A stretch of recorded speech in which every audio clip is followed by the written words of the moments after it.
గీతా మధురిమలు శరణాగతి రెండవ అధ్యాయంలో అర్జునుడు కృష్ణ పరమాత్మను శరణు వేడుతాడు. అది 7వ శ్లోకంలో చూస్తాము. ఆ శ్లోకం చూద్దాం. కార్పణ్య దోషోపహత స్వభావః పృచ్ఛామి త్వాం ధర్మ సమ్మూఢ చేతాః యచ్ఛ్రేయస్యాన్నిశ్చితం బ్రూహి తన్మే శిష్యస్తేహం సాధి మాం త్వాం ప్రపన్నం. ముందు శ్లోకంలో కూడా అర్జునుడు నేను పెద్ద అయోమయంలో ఉన్నాను, నాకు వాళ్ళని చంపాలని లేదు, నేను ఏం చేయాలో నాకు తోచటం లేదు అన్నప్పుడు కూడా కృష్ణ పరమాత్మ నోరు విప్పలేదు. నచ ఏతద్ విద్మహ అన్నాడు. అంటే ఏం చేయాలో నాకు తెలియటం లేదు అన్నాడు. కృష్ణ పరమాత్మ ఈ మాట కోసమే ఎదురు చూస్తున్నాడు. ఏమి తెలియలేదు, ఈ 2 మార్గాల్లో ఏది శ్రేష్టమో తెలియటం లేదు. ఏమిటా మార్గాలు? యుద్ధం చేయటమా మానటమా? యుద్ధం చేస్తే స్వధర్మం పాటించినట్టు ఉంటుంది, కానీ అది గురువధకు దారి తీసినట్టు అవుతుంది. యుద్ధం చేయటం మానేస్తే తన బంధుమిత్రులను చంపుకోనవసరం లేదు, కానీ తన స్వధర్మాన్ని నిర్వర్తించని వాడు అవుతాడు. అందువల్ల ఎటు చూసినా మంచి ఉంది, చెడు ఉంది. అందువల్ల ఎటూ తేల్చుకోలేకపోతున్నాను అన్నాడు అర్జునుడు. ఈ విధంగా తన నిస్సహాయ స్థితిని తెలియజేసి తర్వాత వచ్చే శ్లోకాల్లో శరణు జొచ్చుతాడు. అర్జునుడు శరణు వేడేదాకా కృష్ణ పరమాత్మ బోధ మొదలు పెట్టాడు. ఇక్కడ అర్జునుడు శరణు వేడటం చూస్తాము 7వ శ్లోకంలో. అజ్ఞానం ఉండటం తప్పు కాదు, మనం పుట్టడమే అజ్ఞానంతో పుట్టాం. ఆ అజ్ఞానం అన్నిటికీ వర్తిస్తుంది, ఆత్మ అజ్ఞానంతో సహా. అందువల్ల అజ్ఞానం కలిగి ఉండటం పాపం కాదు, కానీ ఆ అజ్ఞానాన్ని పెంచి పోషించటం పాపం. అజ్ఞానాన్ని ఒప్పుకోవటం గొప్ప. అర్జునుడు ఇక్కడ నిజాయితీగా తన నిస్సహాయ స్థితిని ఒప్పుకున్నాడు. కార్పణ్య దోషోపహత స్వభావః. స్వభావం అంటే నా అంతఃకరణం, ఇక్కడ బుద్ధి అని తీసుకోవచ్చు. నా బుద్ధి ఉపహత అంటే పని చేయటం లేదు.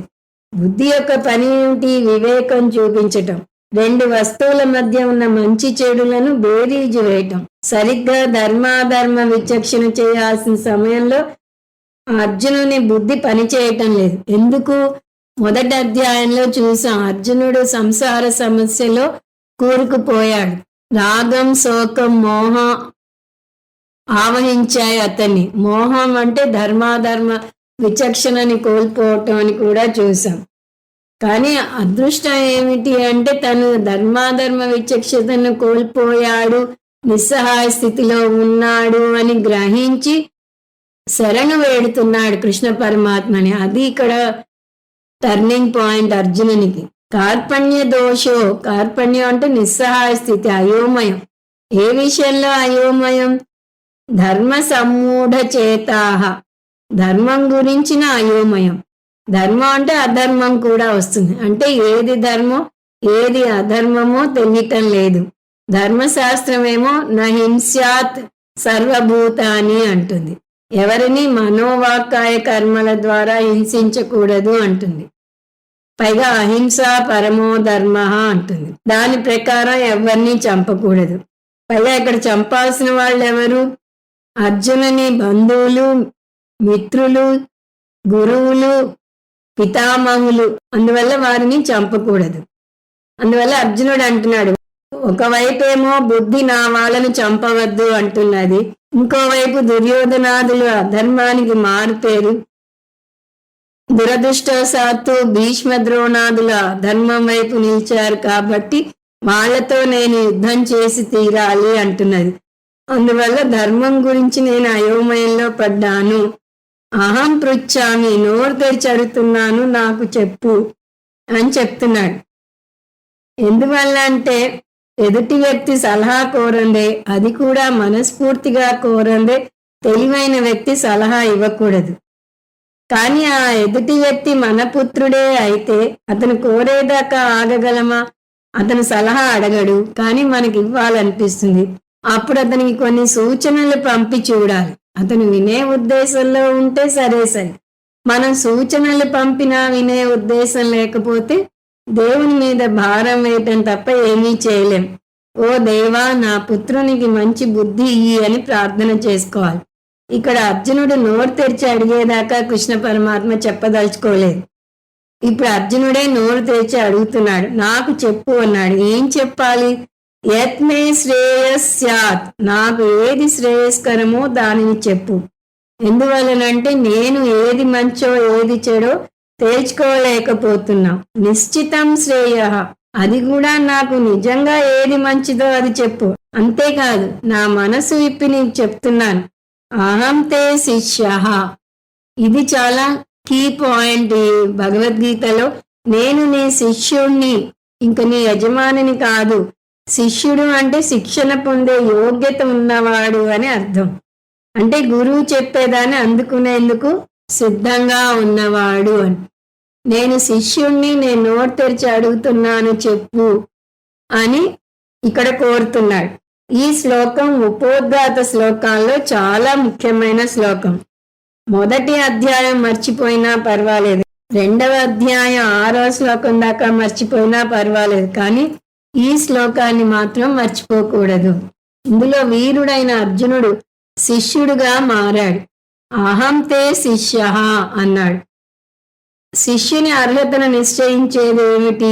ఏ విధమైన అభిప్రాయము ముందే ఏర్పరచుకోకుండా ఎదుటి వ్యక్తి చెప్పేది అందుకునేందుకు సిద్ధంగా ఉండాలి. నేను ఇప్పటికే 20 సార్లు గీత చదివేశాను, ఈ స్వామి చెప్తున్నది సరిగా ఉందో లేదో పరీక్షిద్దాము అనుకోకూడదు.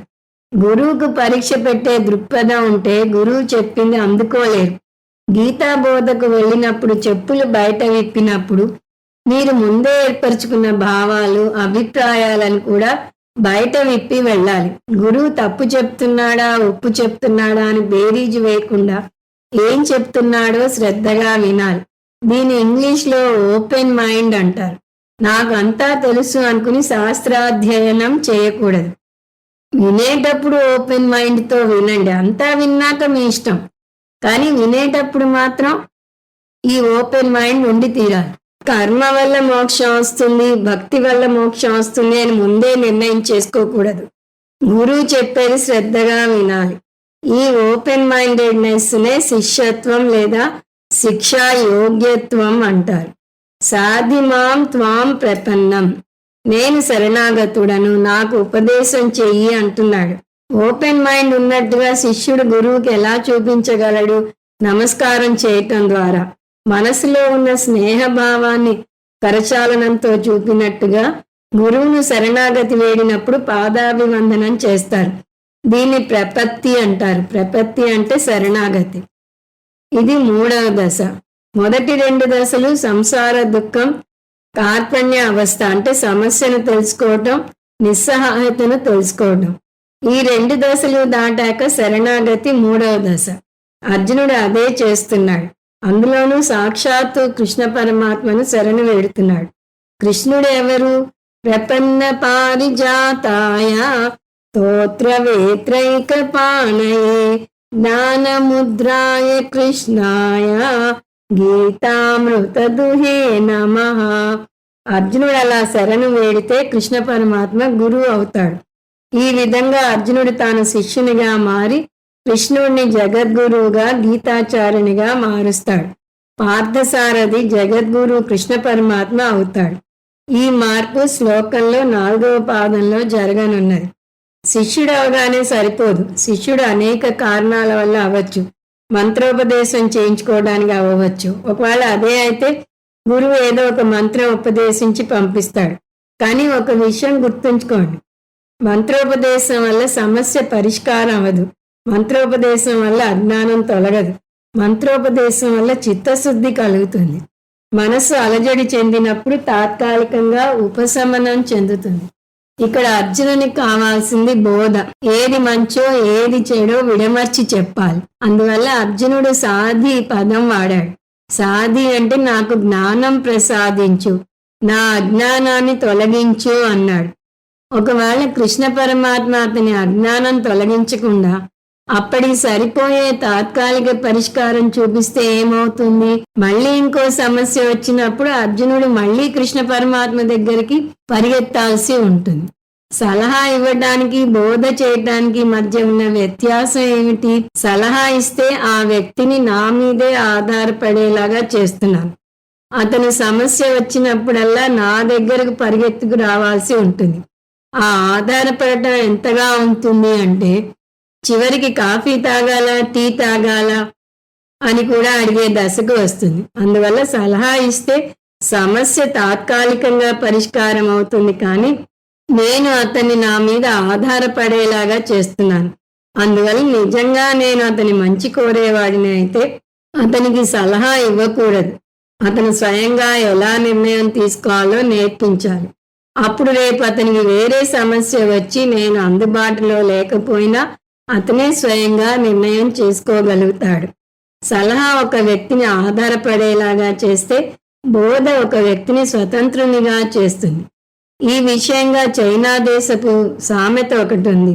ఒక బీదవానికి నువ్వు ఒక చేపని ఇస్తే ఆ రోజు సమస్యను తీర్చిన వాడి అవుతావు. అదే ఆ బీదవానికి చేపలు పట్టడం నేర్పిస్తే అతని సమస్యను శాశ్వతంగా పరిష్కరించిన వాడి అవుతావు. ఇప్పుడు కృష్ణ పరమాత్మ శాశ్వతమైన పరిష్కారాన్ని చూపించడానికి అర్జునుడు అవకాశం ఇస్తున్నాడు. ఆ విధంగా అర్జునుడు నాకు దిక్కుదోచటం లేదు, నాకు బోధించు అని శరణు వేడాడు. ఈ శ్లోకమే గీతాబోధకి ఆయువు పట్టు శ్లోకం.